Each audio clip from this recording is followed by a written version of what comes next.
Dude, I actually got way more of these than I thought I did. Again, these are from a stream we did like months ago. Okay, maximize.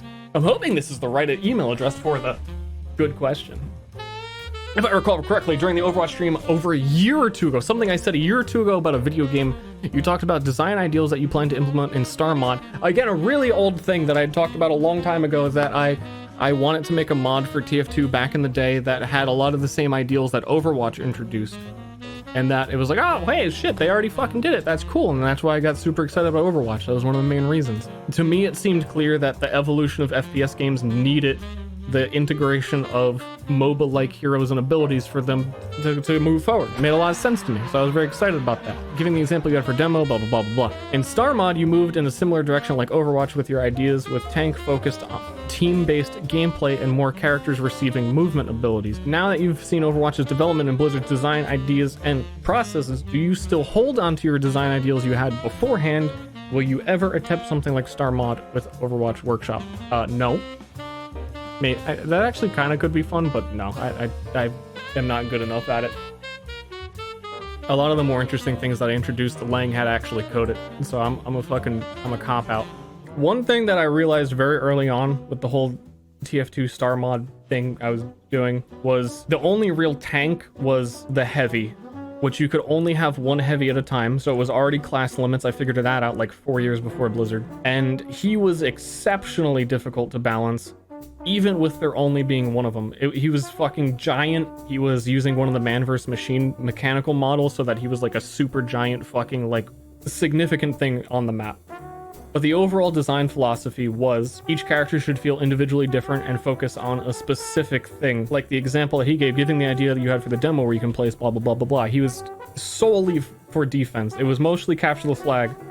So demo was, he's the defensive guy. That's all he fucking does. That's the only thing he does.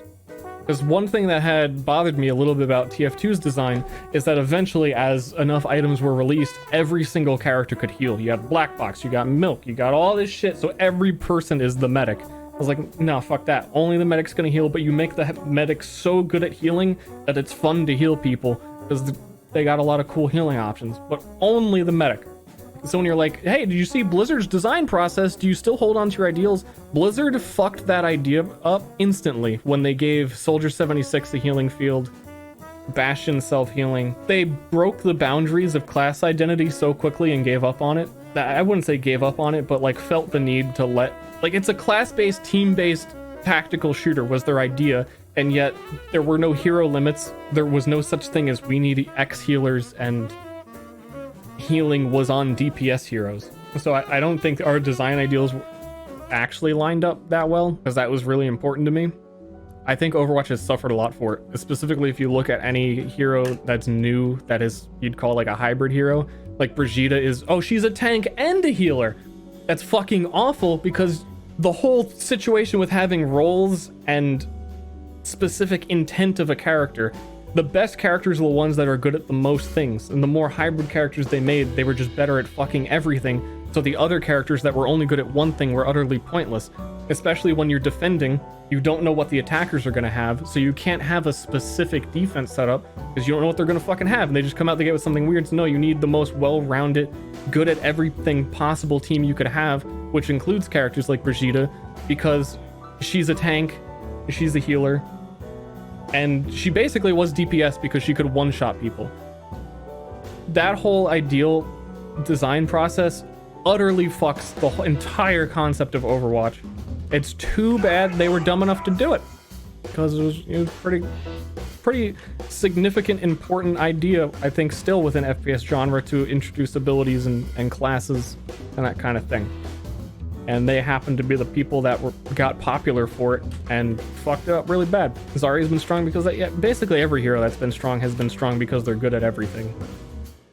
Like, she was a tank that's not a tank. She's also a DPS, so yeah, she's great. A while back during a stream, somebody asked why you and Ashley don't have wedding rings, and you responded something along the lines of, I don't know, why doesn't my wife have a red dot on her forehead? Which sounds, out of context, actually sounds kind of racist, but I was making a comparison to how traditions vary throughout the world, and that you don't specifically need to follow any tradition. Tradition is something different than everyone else, and I don't subscribe to the I need to wear a ring tradition to prove that I love somebody type of thing, because it doesn't really matter to me. And my wife doesn't need to have a dot on her forehead, because that's not how things work around here. This little quip for some reason has stuck with me and has made me eager to hear your discussion in depth topics like religion and traditions. So this is gonna be a good stream. So my question is, do you think that ultimately the world would be a better place if Christianity hadn't dominated or influenced? Oh god, okay, I think about this a lot. I like to try and picture a world where major religions never really took hold, but I rather doubt that society would have made it this far. The world would be a better place. No, I don't think the world would be a better place. I don't think he does either, because he says, I don't think that we would be able to reach this point without it. You need some sort of philosophical guidance to live this crazy thing we call life. And we just happen to latch on to the one thing. And it doesn't even matter what it was, because it's not even consistently interpreted. It's more of that it exists than specifically what it even is. It would have happened no matter what. And it needed to happen because when people think for themselves, they become the Unabomber. He had a whole manifesto which implied, he was thinking for himself, and he really came to some conclusions he thought was logical. And he should have just read the Bible and fucking, I don't know, did what Jesus told him. He bombed them all. That sucks. The dangers of free thinking. He did it. Don't do it. Don't think, read the Bible. Next question. Hey Ster, I've been a longtime fan of yours since I was 12. Now I'm 18 going on 19, heading into my freshman year of college. It's kind of spooky and I want to make some friends. What's the streamer's advice on how to best do that? From fellow gamer boy. First piece of advice, don't use words like spooky and boy. That's really solid advice. Live in constant fear of what the person you're talking to thinks about you. Say everything that comes to mind, like analyze their personality, really get to know them, and like figure out the type of things that are consistently and by probability considered to be socially acceptable.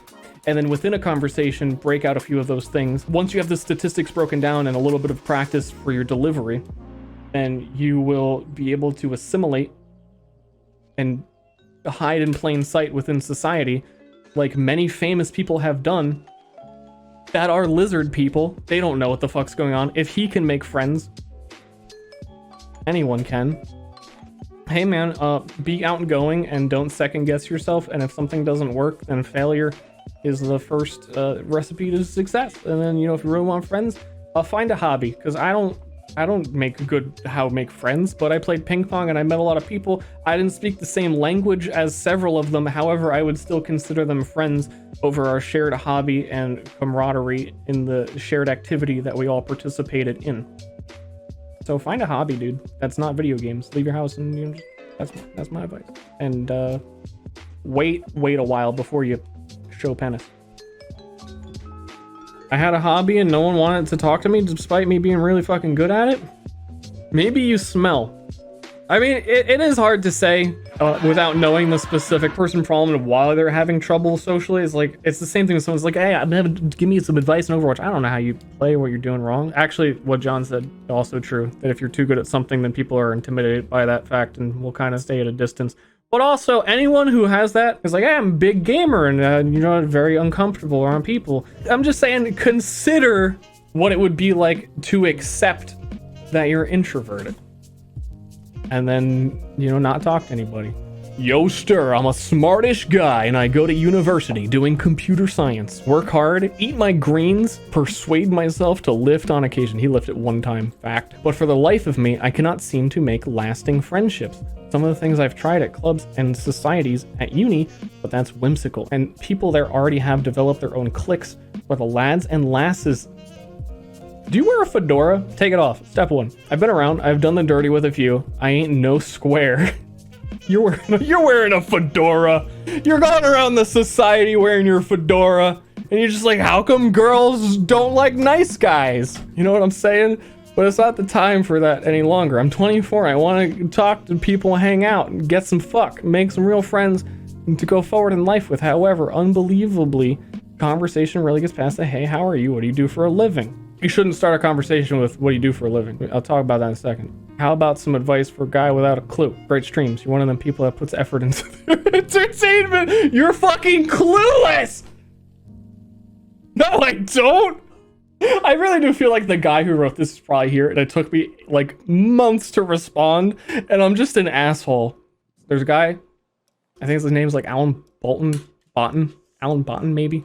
He did a whole documentary on a thing called status anxiety, which is the interpretation of how, like, what job you're doing and your anxiety about your position in life, as well as the perception of what other people do and how it makes them feel, and goes into the emotional ramifications of a meritocracy, and if a meritocracy exists, meritocracy being that in America it's considered to be a meritocracy, which is if you are good enough at the thing, you will succeed and rise to the top, and anyone can become successful at anything. A lot of the documentary is showing that America is not a true meritocracy, and that doesn't really exist, and that failure is not really failure. It's like actually a 2 hour long documentary.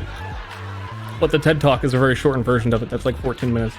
It's called Status Anxiety, I believe, again, by Alan Botten. So one of the things they were talking about in there is how a lot of conversations do start that way, where you say, hey, how you doing? What do you do for a living? And the what do you do for a living immediately is a way to dismiss someone based on their career. And a lot of times, a lot of people do have that status anxiety about what they do. And if the person answers something that isn't interesting to you, you're dismissive of them as a person, when they could be a super interesting person who just has a shit job, or they could be a very motivated person, you know, who's just like yourself, working your way through college and kind of like, I work at the pizza shop, but I'm going, you know, here for electrical engineering and I have blah, blah, blah, blah, blah. So like, I feel like if you're in college, again, you said you were 24, if you're asking people what they do, you may be making people uncomfortable before you start talking to them. That's again why I was saying last time that hobbies are better as a connection point. Let's talk about your dead-end job.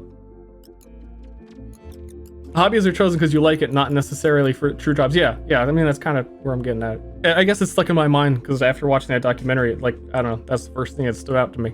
Hey, on this topic, any tips for pushing yourself out of your comfort zone and doing something other than working my life away feels so soulless, thanks.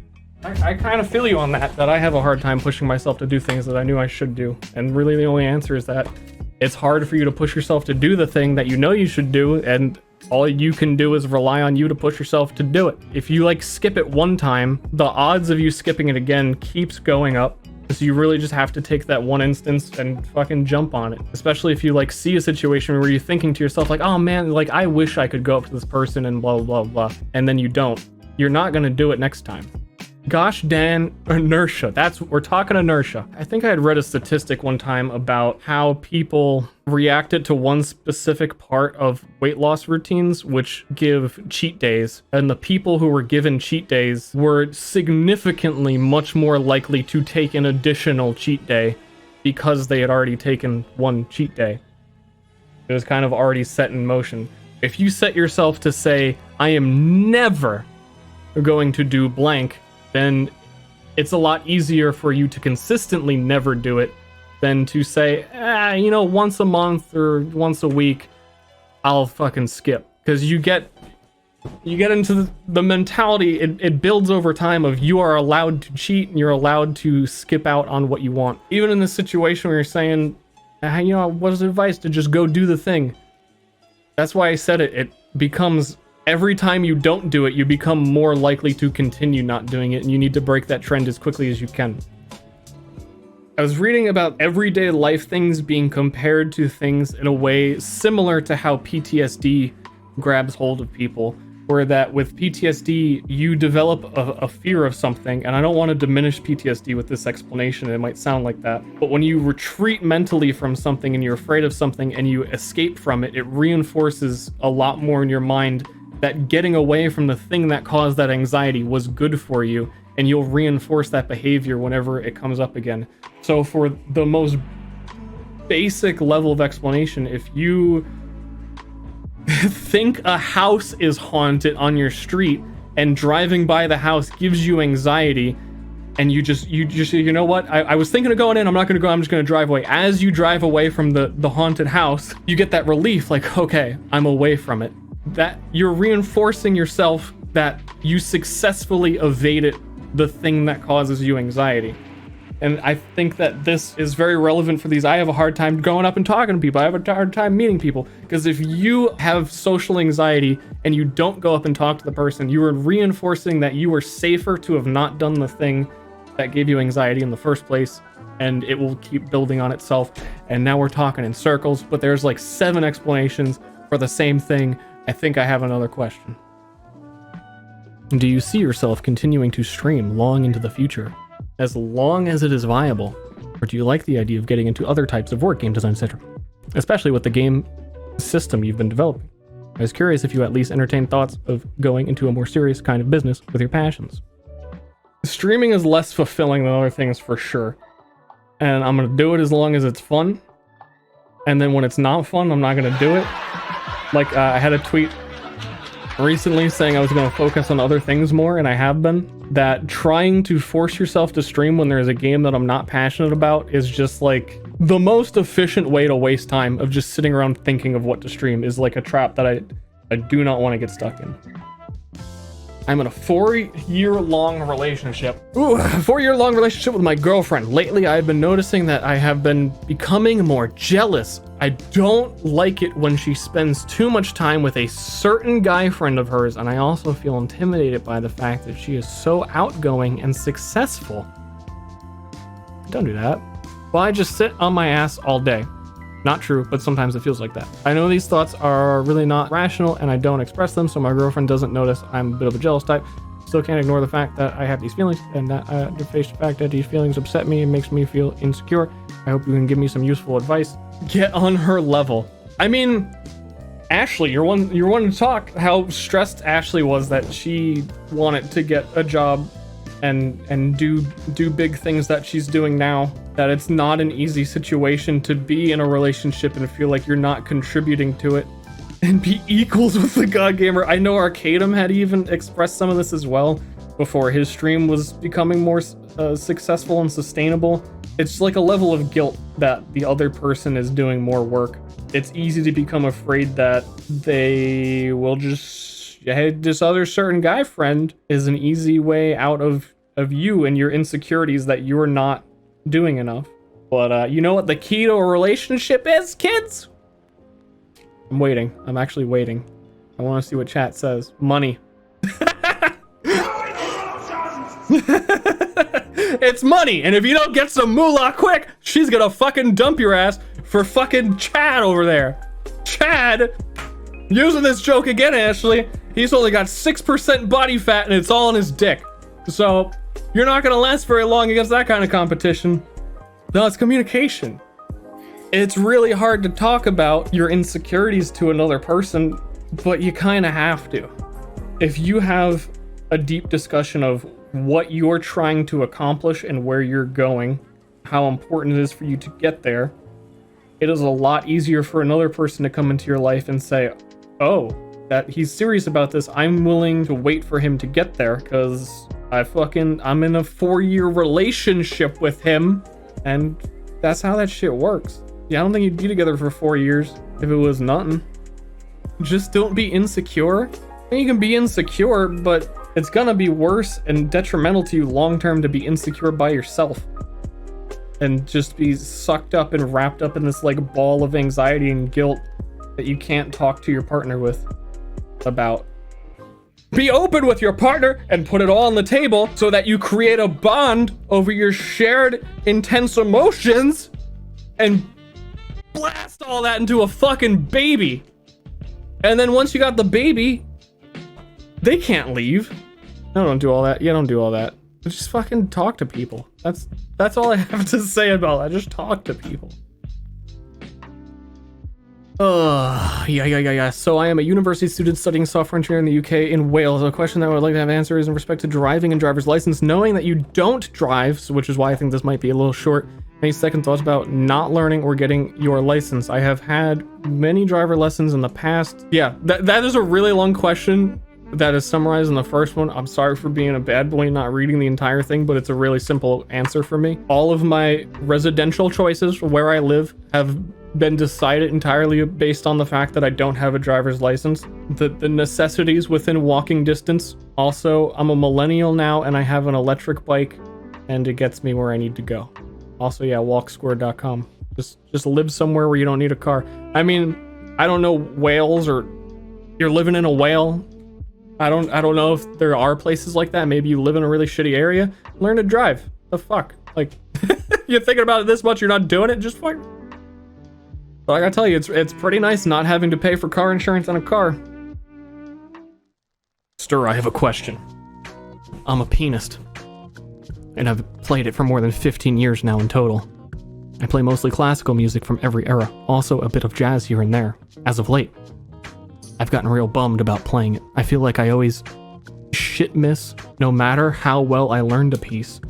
And I feel like I'm doing a pointless chore, and I feel like no one cares anyway about classical piano, and the market and demand for classical piano is super small, even though there is no end to the current hyper-competitive classical pianists these days.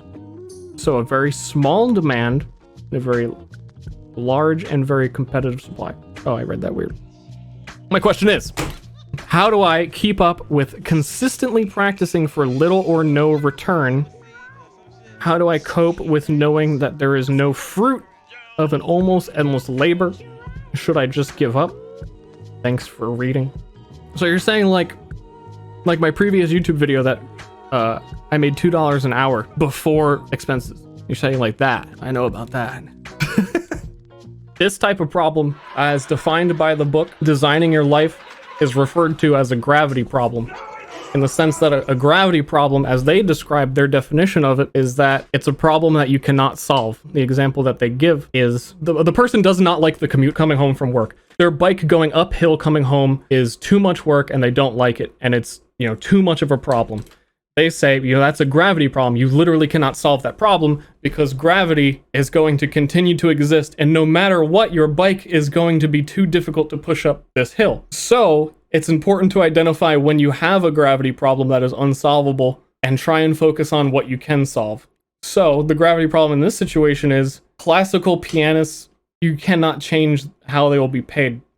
But in the case of like the bike, pushing the bike up the hill, the examples they give is that you could change how you think about pushing the bike up the hill, and you could learn to do it better. You could learn the different pedaling techniques, that it's easier to have a lower gear on a mountain bike and pedal very fastly, and that stamina is the main thing that would be required to get up this hill rather than power, and stamina is easier to build. So if you just want to focus on this problem, is to fucking build the stamina and learn the proper, like, actually have the bike that does the gears the right way so you can learn how to do this and manage it.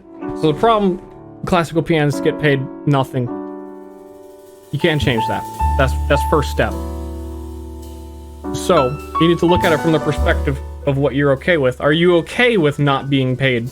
Do you enjoy piano enough that you are willing to accept the market of not being paid for being a classical pianist?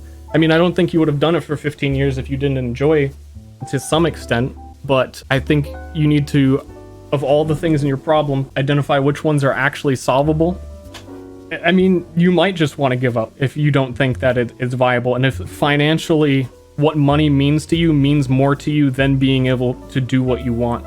So, in the same book, they say to analyze separately what is important to you in your life, and then analyze what is important to you in work, and then look at those two things and compare which one, if they conflict with each other. And you may not even realize that your two views conflict with each other before you do this, and look to see if all of the problems within those two things are actually solvable and if they're realistic in that way. So, I mean, if you plan out your life, you write down what's important to you in life, and having a career in something that you love doing, like classical piano, is important to you, then you know. But also if you do it and you find out that having a lot of money is important to you, then I guess you really just gotta pick which one, and maybe even find a way to compromise those two things. I ran into a similar issue as a chef where I loved the work but hated the job in the industry. It's important to look at your life and think about whether it can be a good move to make your craft a hobby. I enjoy cooking. I think that a lot for myself as well, where there's a lot of things that I really, really, really enjoy, and I think that I would love to take up as a hobby, and I've thought, like, hey, what if I, like, truly pursued this? But I think I know the reality of the situations is that I just enjoy them, that I enjoy cooking, I enjoy music, but I don't think I would enjoy being a musician or a chef.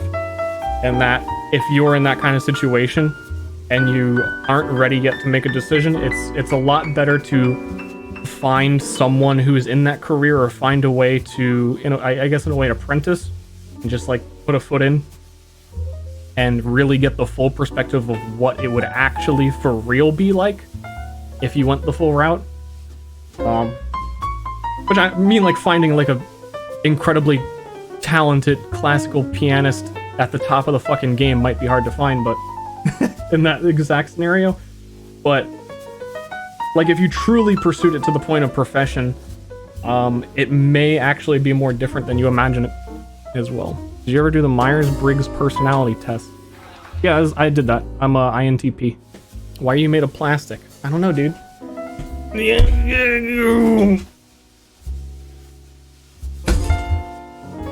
Got him.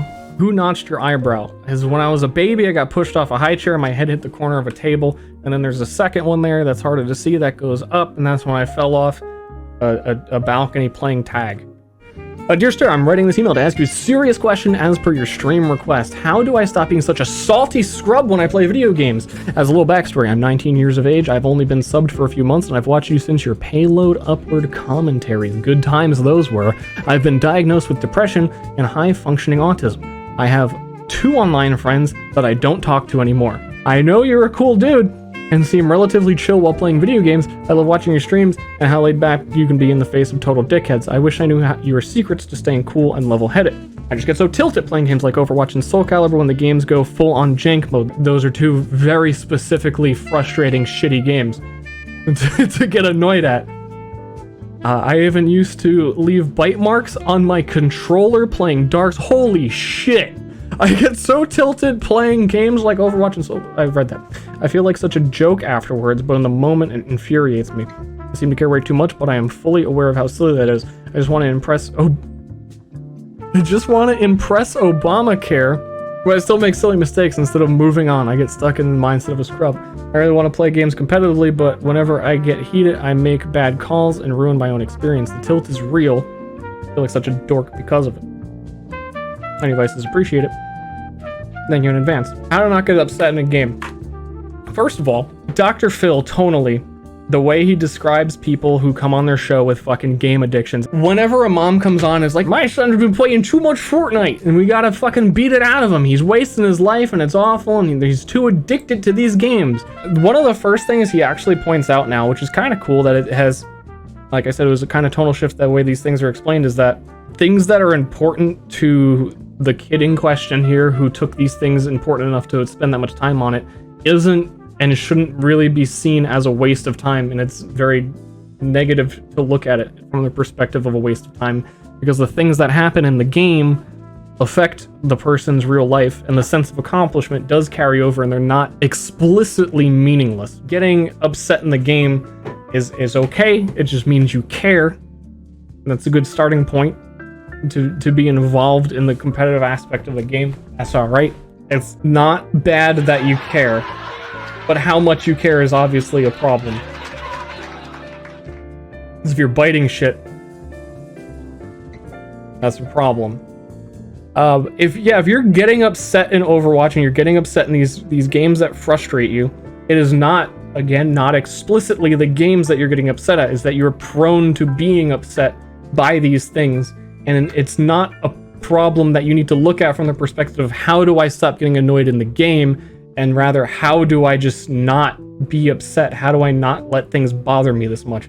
Because the extent of getting mad that you will bite a controller and you'll actually physically act out isn't the game's problem. Like, be conscious of it and do your best to not, but if you can't do it yourself, I'd say get help. Ba-bam. For a long time, I have been considering making videos or streaming. The reason that I want to do is I wrote myself my own question.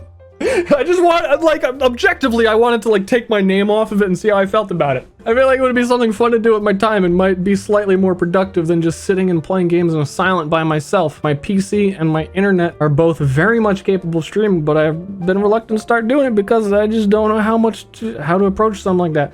I realize that you might not be able to apply your experience to this, though, simply because you had a following before you started streaming. Well, I didn't before I started YouTube, which is similar.